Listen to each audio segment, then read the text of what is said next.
Hello বন্ধুরা, রাধে রাধে। কেমন আছো তোমরা সবাই? আশা করছি সবাই খুব ভালো আছো আর আমরাও খুব ভালো আছি। এই ভিডিওটা হলো বেশ পুরোনো, প্রায় 1 মাস আগেকার ভিডিও।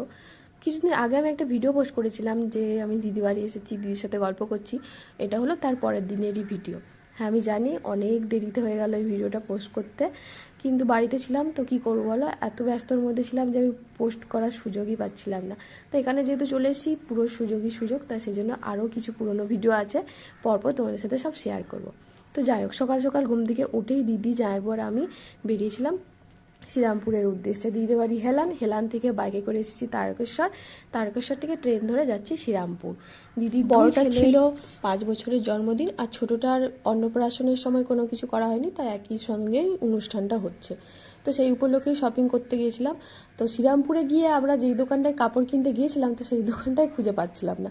তারপর একটা অন্য দোকানে গেলাম, সেখান থেকে দিদি একটা শাড়ি নিল, আমিও একটা শাড়ি নিয়েছি।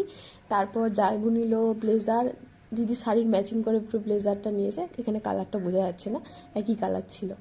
তারপর এসেছিলাম এই দোকানটা, এখানে এসেছিলাম পুচকিটার ড্রেস কিনতে, কারণ দিদির বড় ছেলের আর আমার ছেলের ড্রেস কেরালা থেকে রাজু ভাইয়ের হাতে কিনে পাঠিয়েছিল। তা পুচকিটারই শুধু কিনলাম, আরও টুকটাক কেনাকাটা করেছি। ওখানে কেনাকাটা করে বাড়ি আসতে প্রায় অনেকটাই রাত হয়ে গেছিলো। বাড়ি এসে আগের দিন বানিয়েছিলাম কেক, তো সেই দিন আর সকাল সকাল বেরিয়ে গেছি, খাওয়া হয়নি। তো বাড়ি এসে সন্ধ্যেবেলা সেই কেকটাই খাচ্ছিলাম।